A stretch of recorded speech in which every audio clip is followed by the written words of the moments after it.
Coba inget-inget deh, pernah nggak kalian ngalamin rasanya keteteran karena kebanyakan hal yang harus kalian pikirin dan lakuin di waktu yang berdekatan? Atau mungkin bahkan bersamaan? Apa mungkin kalian malah sering ngalamin keteteran? Coba kalian simak video ini sampai habis ya.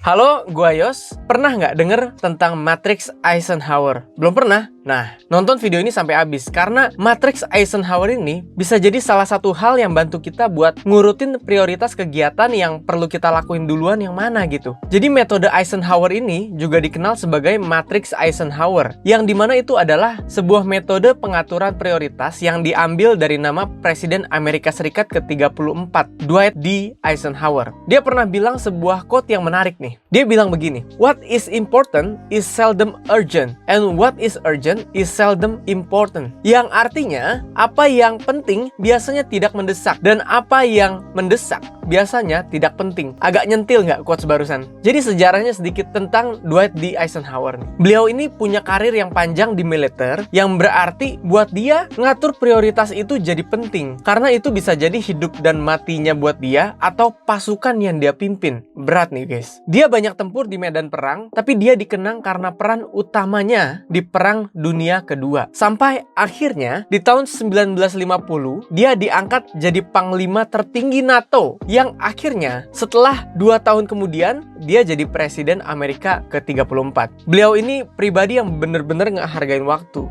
dan dia punya teknik yang menarik yang bisa kita coba buat ningkatin produktivitas kita dan jauhin keteteran-keteteran kita itu loh. Nah, matriks Eisenhower ini bisa bantuin kita biar kita bisa bagi-bagi tugas-tugas yang kita punya jadi 4 kuadran berdasarkan tingkat urgensi dan tingkat kepentingannya. Jadi gue kasih tahu tentang penjelasan masing-masing kuadrannya ya. Yang pertama, kuadran 1 isinya tentang semua tugas yang mendesak dan penting. Tugas-tugas yang ada di kuadran ini punya tingkat urgensi dan penting yang sangat tinggi. Jadi tugas-tugas ini harus diselesaikan secepat mungkin dan harus jadi prioritas utama. Contohnya kayak misal kita punya deadline, harus nyelesain laporan ultra penting dengan tenggat waktu sore ini karena ditungguin bos dan klien kita. Waduh, itu sih udah sangat harus banget kudu dikelarin secepatnya ya. Atau kalau misalnya kita harus ngerespon email darurat yang perlu tindakan sesegera mungkin. Nah, tugas yang ada di kuadran pertama ini harus segera dilakukan. Kuadran yang kedua, di sini meliputi tugas yang penting tapi nggak mendesak. Kayak gimana tuh tugas yang penting tapi nggak mendesak? Jadi kuadran ini berisi tentang tugas-tugas yang penting biar kita bisa mencapai tujuan jangka panjang kita, tapi nggak punya tekanan waktu yang mendesak gitu ya. Contohnya kegiatan-kegiatan yang baiknya dijadwalin ini. Sama, kita harus punya waktu yang cukup buat ngerjain ini. Contohnya begini, kayak di kehidupan sehari-hari kita misalnya, kita bisa netepin waktu buat upgrade diri kita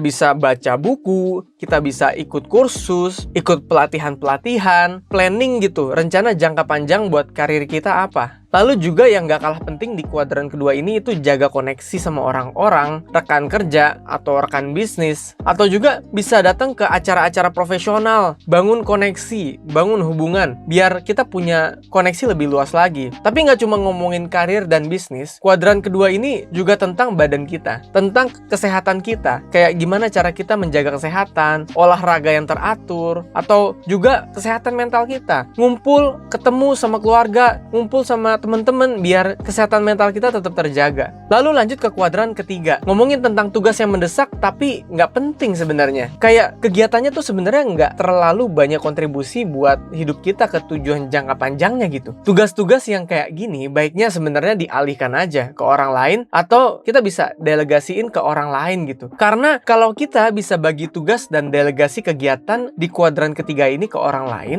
kita bisa punya banyak waktu buat fokus ke hal-hal yang lebih penting ya kan. Nah, contoh tugas yang ada di kuadran ketiga misalnya kayak nyelesain tugas rutin yang sebetulnya bukan prioritas utama gitu. Kayak bikin laporan mingguan yang bukan bagian dari tanggung jawab utama. Entah itu kayak misalnya nyortir email yang bukan bagian dari project besarnya, atau bahkan yang lebih receh lagi, mendesak kayak ngecek notif WA sama sosmed. Itu mendesak tapi penting nggak?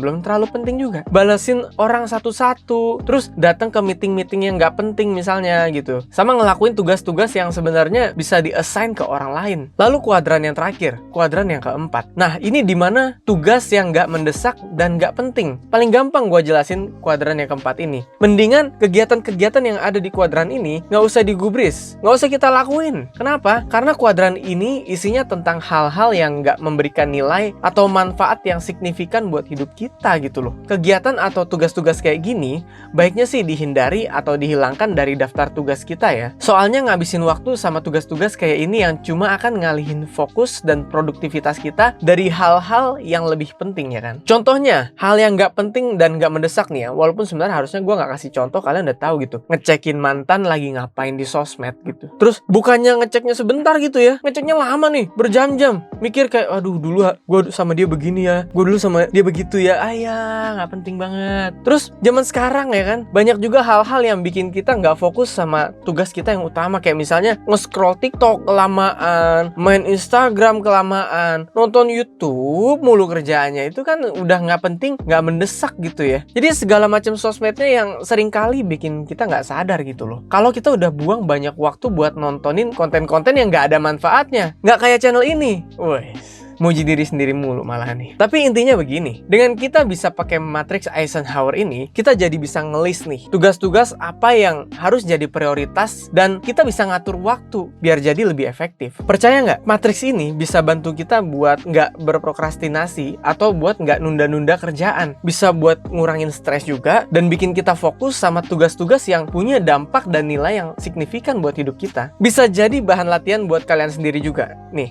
coba kalian ambil secari kertas, lalu bikin matriks Eisenhower ini. Bikin 4 kuadran, dan masing-masing dari kalian isi sendiri kuadran-kuadrannya yang menurut kalian ini penting, ini nggak penting, ini mendesak, ini nggak mendesak gitu ya. Kalau ada di kuadran pertama, berarti kalian tahu, kalian harus langsung lakuin sekarang juga. Kalau ada di kuadran kedua, kalian harus jadwalin kapan nih mau dilakuinnya. Kayak, wah, gue harus perpanjang SIM nih. Nah gitu kan, dijadwalin ya. Penting tapi mendesak ya, tergantung deadline sih ya. Dan diikutin jadwal kalian. Di kuadran ketiga, kalian bisa pikirin buat delegasiin atau assign tugasnya ke orang lain buat kerjain tugasnya. Dan di kuadran keempat, udahlah, kalian nggak perlu lakuin itu sama sekali. Udah nggak usah dipikirin lah. Hapus aja kalau bisa hapus. Semoga video ini bermanfaat buat kalian. Kalau kalian suka sama konten ini, jangan lupa like, komen, dan juga subscribe channel ini biar kita bisa ngobrol-ngobrol lagi di kemudian hari. Sampai ketemu di video berikutnya. Bye-bye.